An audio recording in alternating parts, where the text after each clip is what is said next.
여러분 안녕하세요. 보험 설계사, 은행 창구, TV 광고를 지나칠 때마다 60세 이후엔 뭐든 다 드러나야 안심, 60대 넘어가면 보험은 많을수록 좋다라는 말에 마음이 흔들리셨죠? 오늘은 그 불안의 종지부를 찍어드리려 합니다.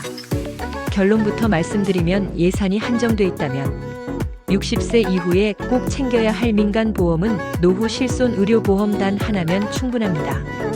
그리고 이 영상이 끝날 때쯤이면 왜 다른 보험보다 실손을 우선순위 1번으로 두어야 하는지 명확해지실 거예요. 실손 하나만으로도 60대, 70대, 심지어 90세까지 의료비 걱정을 크게 줄일 수 있다는 사실 함께 확인해 보겠습니다. 먼저 현실부터 짚어볼까요? 60대를 기점으로 의료비 지출은 50대의 거의 2배가 됩니다. 요양병원 하루 입원비만 평균 15만 원 선이죠. 반면 같은 세대가 앞으로 10년간 받을 평균 사망보험금은 2,900만 원 남짓, 1년 생활비도 못 된다는 통계가 있어요. 이제 무엇이 더 시급한지 감이 오시죠? 노후 실손 하나면 충분한 이유, 첫째는 가입 문턱이 대폭 낮아졌기 때문입니다. 2025년 4월부터 노후 유병력자 실손 의료보험 가입 연령이 무려 90세까지 확대됐습니다. 심지어 정부는 보장 기간을 110세까지 연장하는 방안도 검토 중입니다. 둘째, 비용 대비 보장이 압도적입니다. 65세 남성 기준 노후 실손 기본형 보험료는 월 3, 4만 원대인데 요양병원에 한 달만 입원해도 본인 부담금이 150만 원에서 300만 원까지 치솟습니다. 이 작은 보험료가 수백만 원을 막아주는 셈이죠.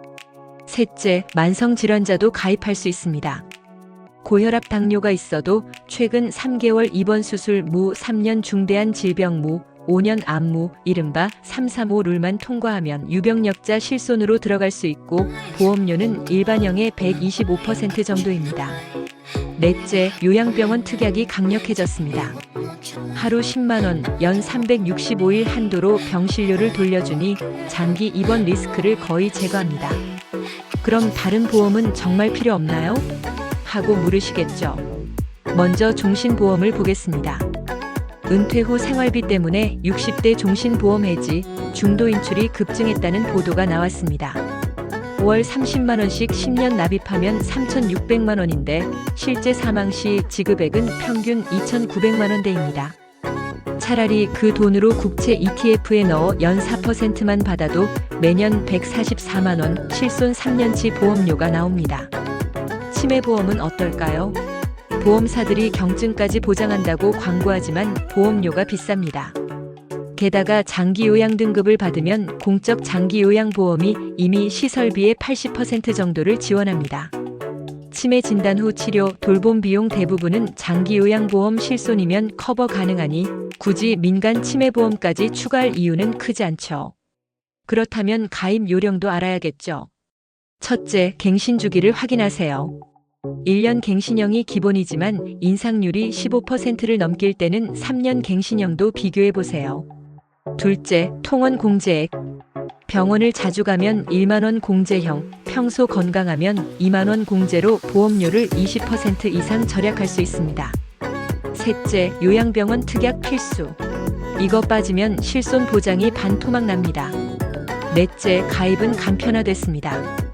온라인 비교 플랫폼에서 공인인증서 하나면 10분이면 끝이고 고령자는 콜센터 방문 상담 서비스를 이용하면 서류도 대신 챙겨줍니다. 이쯤에서 실제 사례 하나 들려드릴게요. 68세 김 선생은 고혈압 약을 복용 중이라 가입을 망설였지만 유병력자 실손 월 4만 9천 원짜리에 가입했습니다. 1년 뒤 뇌졸중으로 23일 입원에 750만 원 병원비가 나왔는데 본인 부담은 65만 원뿐이었고 이후 요양병원 전원에서 특약 덕분에 하루 10만 원씩 20일 추가 보상받았습니다.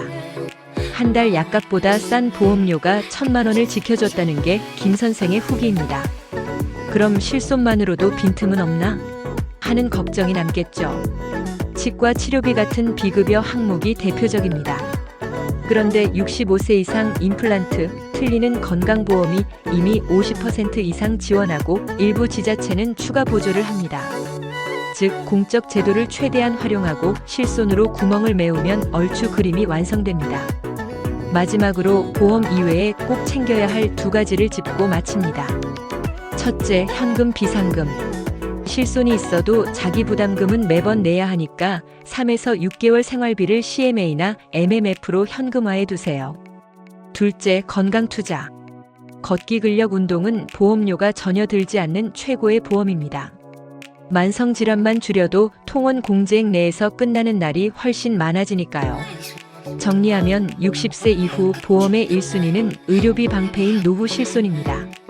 장래 유산은 사망보험보다 현금 자산과 공적 제도로 대비하고 치매 간병은 장기요양보험과 실손 특약으로 방어하세요. 그 외 여유 자금은 현금 흐름을 만드는 투자나 하고 싶은 배움, 여행 취미에 쓰는 것이 훨씬 효율적입니다. 오늘 영상이 보험숲에서 길을 찾는 나침반이 되었길 바랍니다. 부모님, 형제, 친구에게도 꼭 공유하셔서 보험료는 줄이고 삶의 질은 올리는 노후를 함께 만들어 보세요. 시청해 주셔서 고맙습니다.